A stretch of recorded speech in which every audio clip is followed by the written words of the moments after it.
it's a one-way street. Nobody gonna tell me who to be. And I'll take all the time I want. Menyambut liburan akhir tahun dan tahun baru, umumnya kita akan berlibur atau berkumpul bersama orang terdekat dan keluarga. Namun ada kalanya semua persiapan yang dilakukan seakan tak berarti karena adanya suatu musibah ataupun tragedi yang dapat terjadi kapan dan dimanapun. Bahkan bukan tidak mungkin, akibat hal tersebut kematian pun datang menjemput. Dan pemirsa, inilah kematian mengenaskan di akhir tahun versi On The Spot.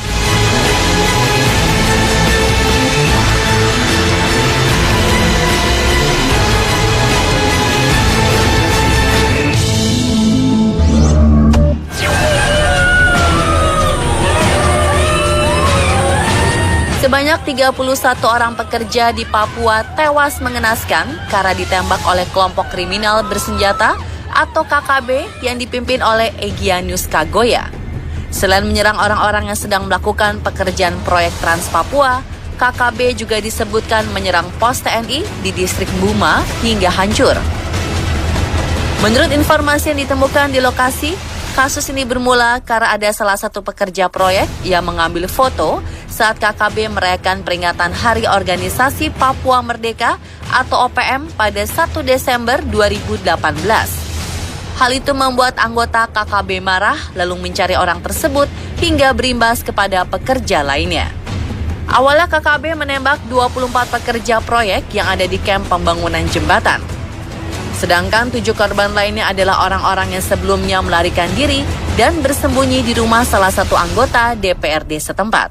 Namun mereka kemudian dijemput dan ditembak langsung.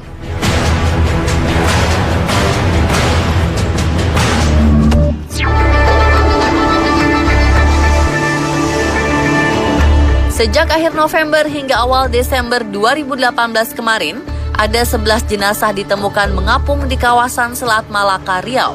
Penemuan jenazah ini berawal dari adanya laporan nelayan yang melihat jasad pria di perairan tersebut. Dari total 11 jenazah, 3 jenazah berhasil teridentifikasi dan telah diambil keluarganya. 1 jenazah yang tidak diketahui identitasnya sudah dikebumikan di Dumai oleh Dinas Sosial.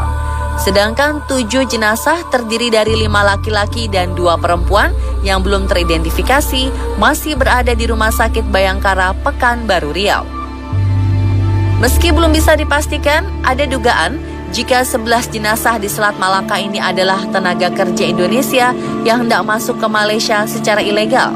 Ada kemungkinan jika mereka tewas karena kapal yang ditumpanginya tenggelam. Namun hal tersebut masih harus diselidiki lebih lanjut oleh pihak terkait.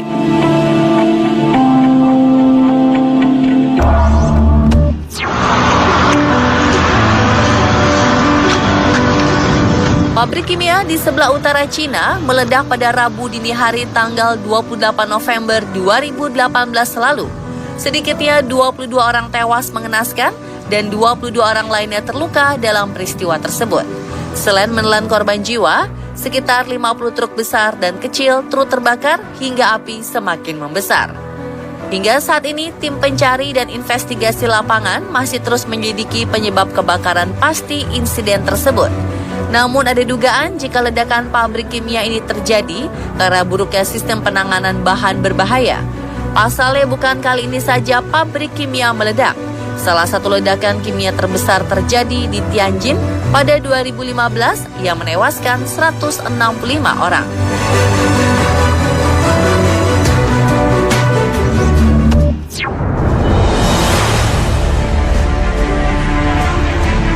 Sebuah ledakan terjadi di pusat perbelanjaan di Sarawak, Malaysia pada Selasa 4 Desember 2018 kemarin. Menurut pejabat terkait, salah satu tragedi terburuk yang terjadi di negara bagian dalam beberapa tahun terakhir itu bukanlah berasal dari bom. Meski belum dipastikan, ledakan yang menewaskan 3 orang dan 24 lainnya luka-luka ini diduga akibat kebocoran tangki gas.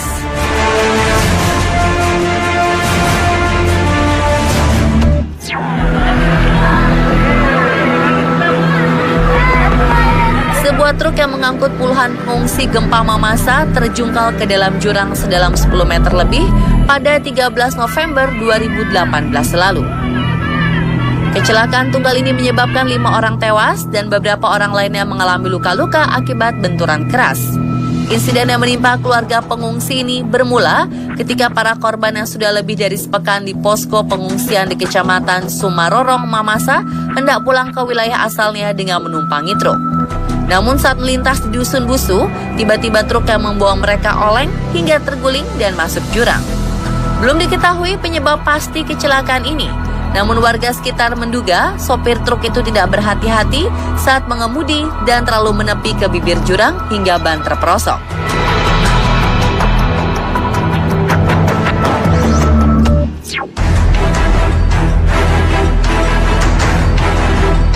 Sedikitnya 50 orang tewas dan puluhan lainnya luka-luka akibat serangan bom bunuh diri di Kabul, Afghanistan. Korban serangan mengerikan itu adalah orang-orang yang sebelumnya berkumpul untuk memperingati Maulid Nabi Muhammad Shallallahu Alaihi Wasallam.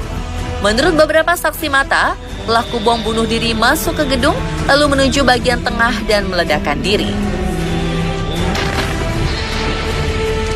Presiden Afghanistan Ashraf Ghani menyebut serangan itu adalah kejahatan tak termaafkan dan menyatakan Rabu 21 November sebagai hari berkabung nasional.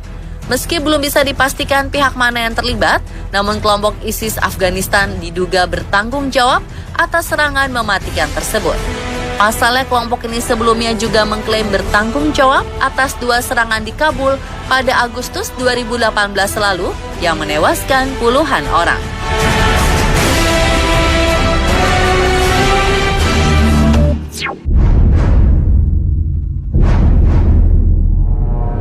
Sebuah serangan terjadi di kantor konsulat Cina di kota Karachi, Pakistan pada 23 November 2018 silam. Serangan yang diketahui sebagai upaya bom bunuh diri ini dilakukan oleh 3 orang bersenjata. Meski para pelaku dilumpuhkan dalam baku tembak dengan pasukan keamanan, namun 4 orang menjadi korban akibat serangan tersebut. 3 pelaku penyerangan dilaporkan tewas dalam baku tembak sebelum sempat melancarkan aksi yang meledakkan rompi bom bunuh diri. Setelah insiden, Tentara Pembebasan Balochistan, kelompok separatis dari Balochistan, provinsi di Pakistan Selatan, mengklaim sebagai pihak yang bertanggung jawab atas serangan tersebut.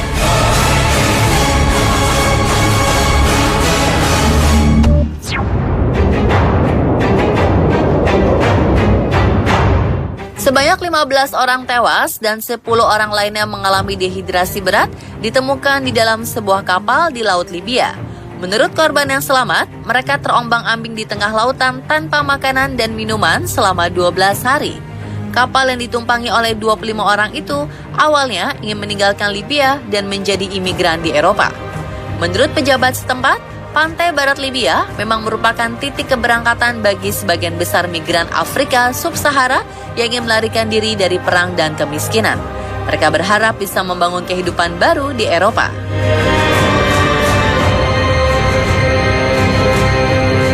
Dan pemirsa, itulah kematian mengenaskan di akhir tahun versi On The Spot. Ingin tahu berbagai informasi update, unik dan menarik? Tonton terus On The Spot ya.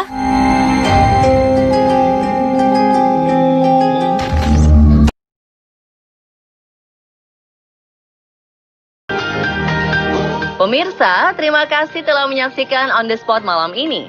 Berikut adalah foto dan video pilihan momen Sweet 17 kiriman pemirsa. Menginjak umur 17 tahun memang hal yang spesial. Bagaimana dengan kalian? Yuk share momen Sweet 17 kamu yang berkesan dan bagikan ceritanya. Kirim foto atau video dengan tema OTS 7 Sweet 17. Upload dan tag Instagram atau Twitter On The Spot. Jangan lupa sertakan hashtag OTS 7 Sweet 17 ya. Bosan dengan tayangan yang biasa saja? Setelah ini ada yang gak biasa. Opera Van Java siap menghibur malam Anda dengan sketsa-sketsa lucunya.